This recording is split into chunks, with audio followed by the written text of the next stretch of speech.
camouflage at jet propulsion.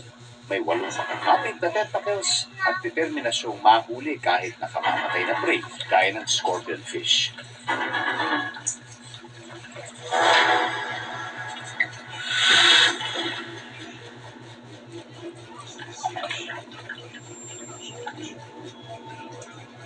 Kaakit-akit sa mga prey ang pabago-bagong kulay ng octopus. Malinaw din ang paningin nito kaya kahit malayo o nakakamouflage din ang scorpionfish, aninag pa rin niya ito. Oras ng mga hunting. Lamang ang octopus dahil sa kanyang jet propulsion. Pero nakaramdam ang scorpionfish. Mabilis itong nagtago sa batuhan. Nakaligtas ang isda pero ngayon lang yun. Hindi pa rin sumuko ang gutom na octopus. Naghanap ito ng ibang mabibiktima. Ang stonefish. Hindi nito maluloko ang octopus kahit magkunwari pa siyang bato. Yun lang, may lasod din ang stonefish kaya todo ingat ang octopus. Sinunggaban nito ang isda pero iniwasan niya ang nakalalasod o paligid. Sa kanya pinakawalan ang sarili niyang lasod. Pagkatapos, bumalik siya sa kanyang lugar para enjoyin ang kanyang merienda. Sa reefs ng Africa, hindi mauubusan ng mga damuhan ng isda. Kaya dapat lagi kang nakaalerto. Ang nurse shark na ito, busy sa paghahunting. Mabagal lang ang galaw nito sa ilalim ng dagat. Parte ito ng kanyang unique na strategy. Madalas, gabi ito kumanghunting pero ngayon, lumabas siya para humanap ng kanyang favorite food, ang octopus. Predator versus predator ang laban.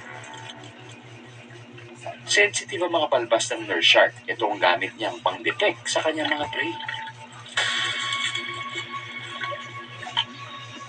Nagtangkang tumakas ang octopus.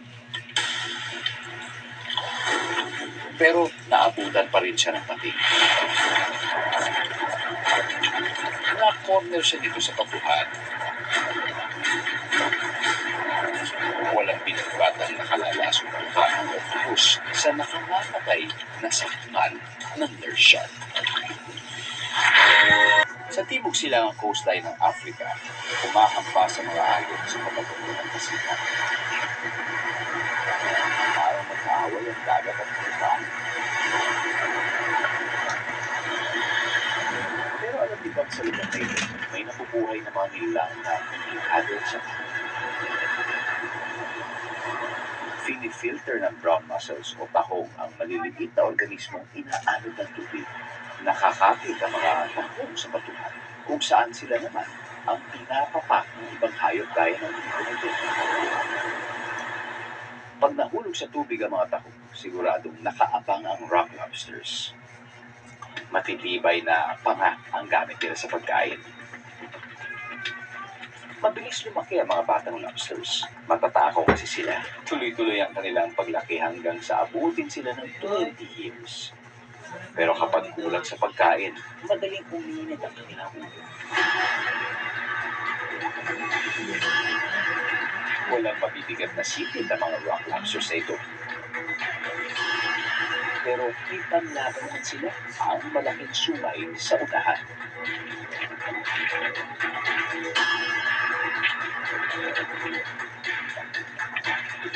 Pag hindi makuha sa takutan, nauuwi ito sa sapakan.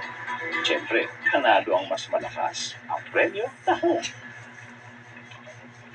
Gamit ang matibay nitong panga, dudurugin ng lobster ang tahong pati na ang shell nito. Solo niya ang pagkain ito. Matindi rin ang kompetisyon sa dalampasigan. Dahil sa red tide, daan matay na rock lobsters ang pinanod sa baybayin. Kaya heto, nag-agawa ng mga kelp guns. Kanya-kanya silang pulot ng rock lobsters, alimango at iba pang pagkain. Nagkakaroon ng red tide kapag autotuto ng paglabot ng algae sa dagat. Dahil maraming algae, nauubos ang oxygen sa tubig kaya nasusuffocate ang mga sea creatures. pabor naman ito sa mga robot guys. Malinaw na ang mata, matalas pa ang kanilang buka. Kayang-kaya nilang biyakin ang balat ng lobsters. Kung wala mga ibong ito, mabubulok lang sa dalampasigan ng Africa ang mga lobsters. Buti na lang pala at may tagalinis, libriyata. Tagpo! Ingay ang mga kelpials. Gano'n naman katahimik ang isang mapangis na hunter sa Aliwal Shoal.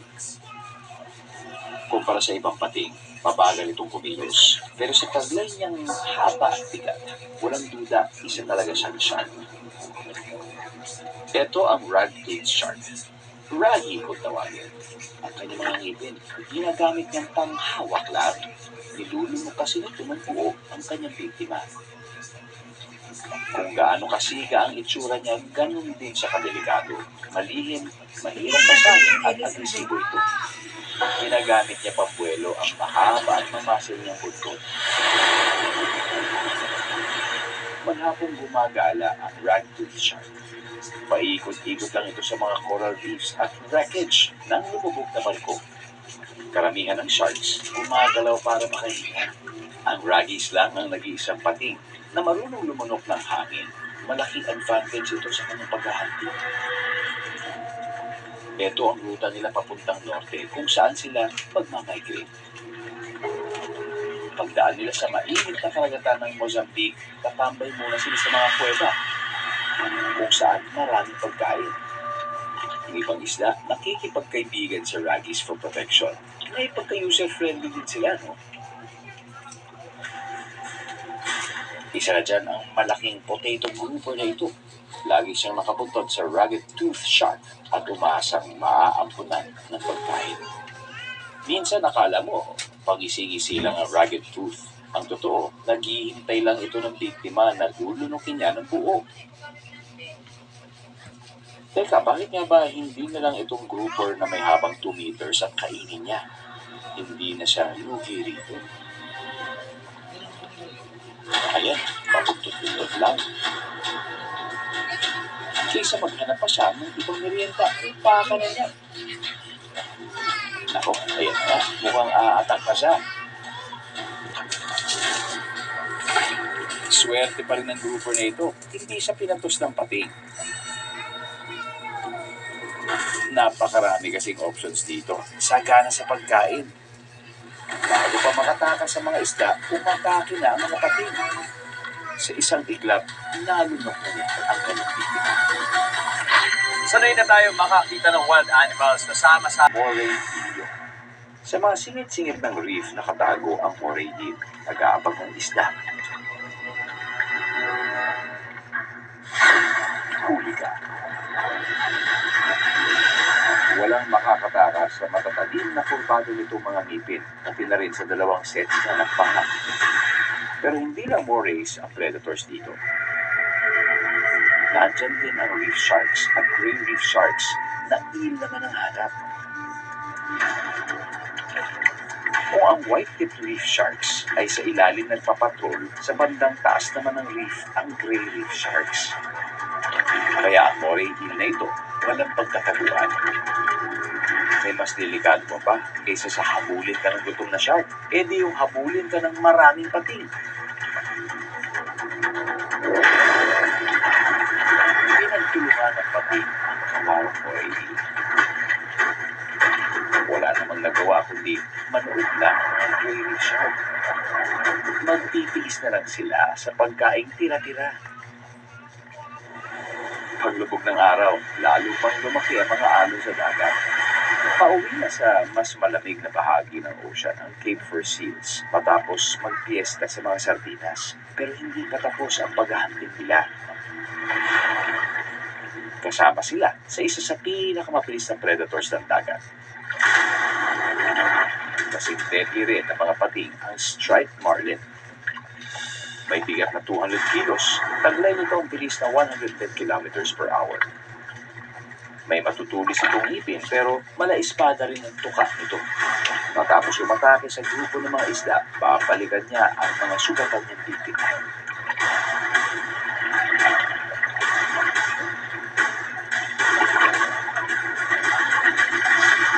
sa pag-assassin ang nakijoin sa paghahunting.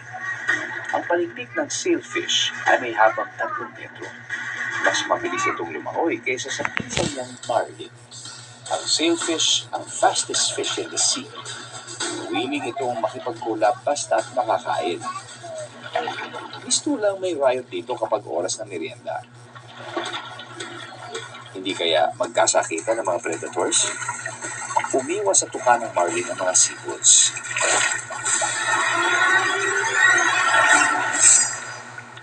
Kung gaano kabilis nagsimula ang kainan, ganun din ito kabilis natapos. Susunod, mabangis na pating.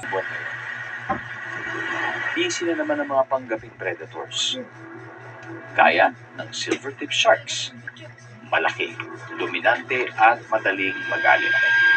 Sa sobrang bangis ng silvertip shark, pati kapwa niya silvertip o mas malalaking pating na atake nito. Matindi ang panlinig at pang-amoy ng silvertips.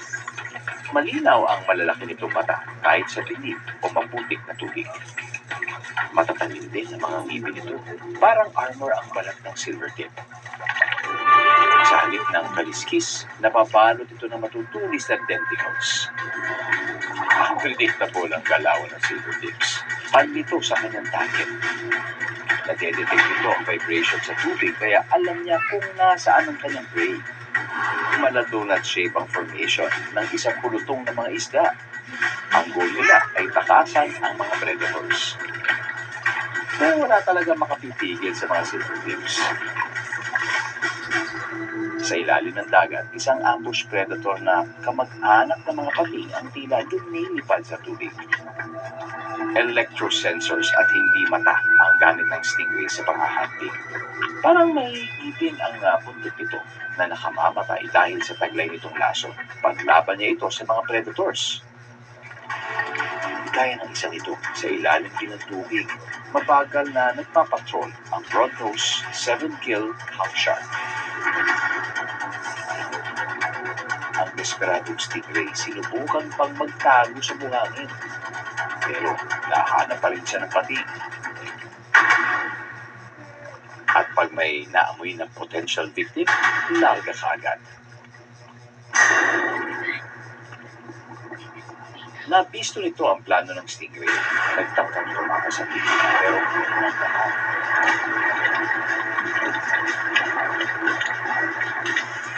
Malawak at mapanganib ang karagatan ng Afrika. Kahit puno ng buhay ang dagat, marami pa rin minamalas at namamatay nito. Ilang libong taon nang nagaganap ang hapulan sa pagitan ng hunter at ng hunted. Ang pagganap ng dugo nito ay kailangan para mabalanse ang ecosystem. Kung saan anuman ang size ng nilalang, wala na siyang pupuntahan. Wala na siyang pagkakagawa.